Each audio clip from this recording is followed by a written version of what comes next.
Hello guys, आज हम बात करने जा रहे हैं इनकम फ्रॉम हाउस प्रॉपर्टी के बारे में। सो वीडियो को शुरू करने से पहले आपसे एक रिक्वेस्ट है, प्लीज चैनल को सब्सक्राइब कर दो, वीडियो को लाइक कर दो और पूरी वीडियो को एंड तक जरूर देखिएगा।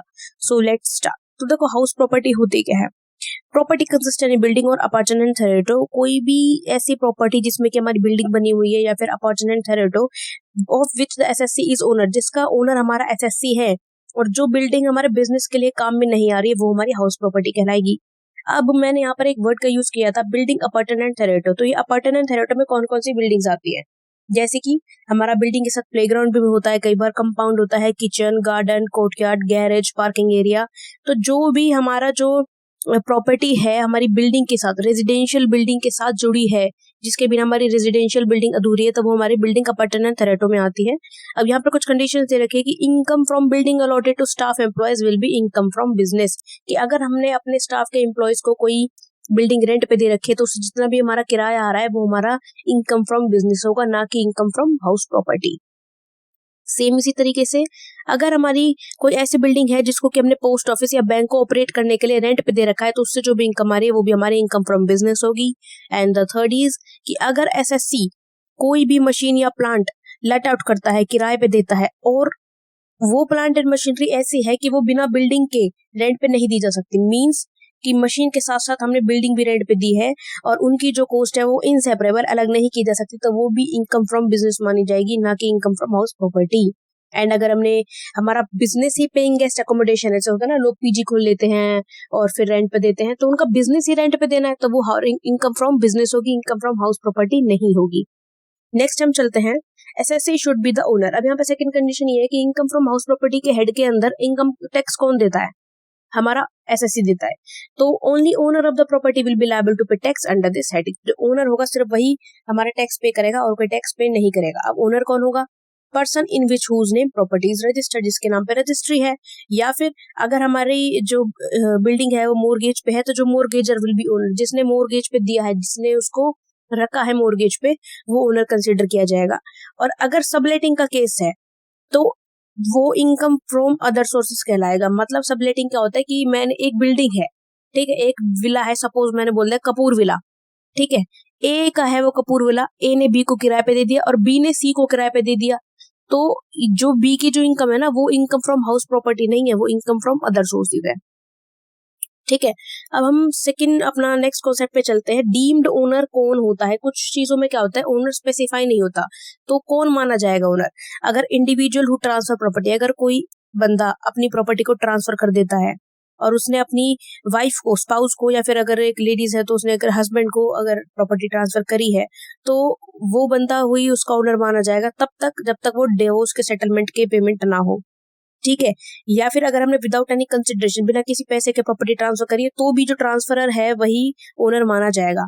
या फिर अगर किसी ने अपने माइनर बच्चे को प्रॉपर्टी ट्रांसफर कर दी है, फिर भी वही इंसान जिसने की प्रॉपर्टी ट्रांसफर करी है वही उसका असली ओनर माना जाएगा।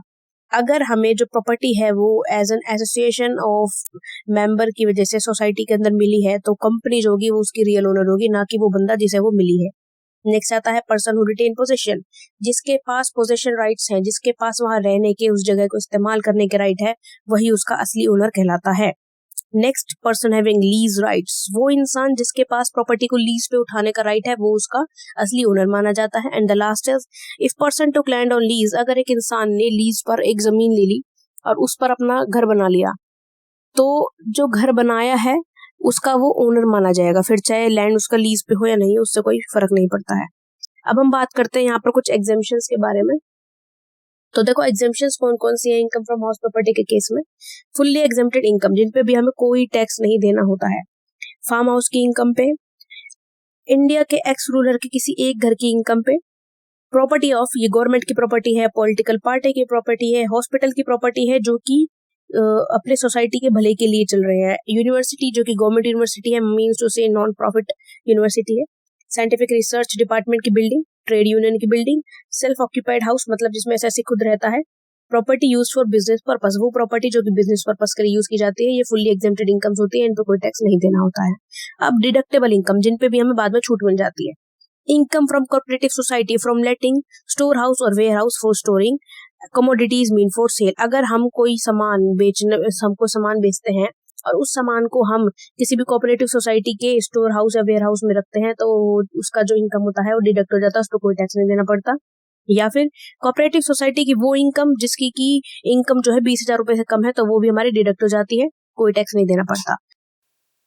हाँ तो गाइज अब हम बात करते हैं अब अपने मेन चीज formula. Income from house property निकालने के लिए जो फॉर्मूला होता है वो कौन सा यूज होता है? तो फॉर्मूला होता है हमारा कि एनुअल वैल्यू, घर की एनुअल वैल्यू में से हम अनरियलाइज रेंट, जो रेंट हमें नहीं मिला है उसको हम माइनस कर देते हैं तो हमें मिल जाता है gross annual value. Gross annual value में से जो भी म्युनिसिपल टैक्सेस होंगे वो हम माइनस कर देते हैं, फिर हमें मिल जाता है नेट एनुअल वैल्यू।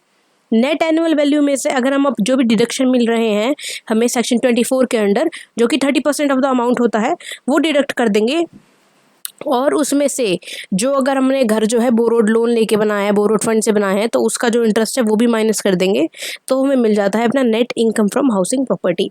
अब यहाँ पे मैंने कुछ टर्म्स का यूज़ किया था लाइक एनुअल वैल्यू। तो एनुअल वैल्यू क्या होती है? देखो, sum for which the property might reasonably be expected to let out from year to year. Annual value का मतलब होता है जितने रुपए के लिए हमारी प्रॉपर्टी साल दर साल रेंट पर उठ सकती है। ठीक है, अब यहाँ पर दो कंडीशन है कि if actual rent is excess. अगर एनुअल वैल्यू कहता है कि 10,000 रुपये हमें हर महीने के मिल रहे हैं, लेकिन एक्चुअल में हमें मिल कितने रहे? 13,000, तो एनुअल वैल्यू क्या होगी? 13,000 हो जाएगी। अब यहाँ पे सेकंड केस है कि if actual rent is low. अगर हमारे म्यूनसिपल कमेटी ने कह दिया है कि हमारा जो एनुअल वैल्यू है वो 10,000 रुपये महीने है, लेकिन एक्चुअल में मिल तो हमें सिर्फ 4,000 ही रहा है, तो 4,000 ही हमारी एनुअल वैल्यू होगी। ठीक है, तो मतलब एक्चुअली अमाउंट जो रिसीव्ड है ना वो ज़्यादा मैटर करता है। अब एनुअल वैल्यू को कैसे कैलकुलेट किया जाता है? तो देखो यहाँ पर 4 टर्म्स है। फेयर वैल्यू माने जो कि मार्केट के हिसाब से सही वैल्यू मानी जाती है। म्युनिसिपल वैल्यू जो कि हमारी कमेटी ने कह दी। स्टैंडर्ड रेंट जो कि गवर्नमेंट ने अगर कोई लॉ डिसाइड कर रखा है तो उसके अंडर जो रेंट आता है। और एक्चुअल रेंट जो हमें एक्चुअली में मिल रहा है। तो देखो सबसे पहले डिसाइड होता है फेयर वैल्यू और म्युनिसिपल वैल्यू में से।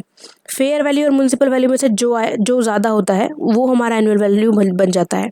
जैसे कि मैंने यहाँ पे दिखा रखा है कि फेयर वैल्यू हमारा 10,000 है और म्युनिसिपल वैल्यू 15,000 है, तो हमारा टैक्स तो एनुअल वैल्यू क्या मानी जाएगी? 15,000 मानी जाएगी। लेकिन अगर हमारे पास स्टैंडर्ड रेंट भी है तो इनमें से और स्टैंडर्ड रेंट में से जो कम होगा वो हमारा एनुअल वैल्यू माना जाएगा। जैसे कि हमारा फेयर वैल्यू और म्युनिसिपल वैल्यू के बाद 15,000 निकल करके आया था, बट स्टैंडर्ड रेंट क्योंकि 12,000 है तो 12,000 ही एनुअल वैल्यू माना जाएगा। लेकिन स्टैंडर्ड रेंट और एक्चुअल रेंट पे से जो ज़्यादा होता है वो हमारा फाइनल एनुअल वैल्यू मिलता है।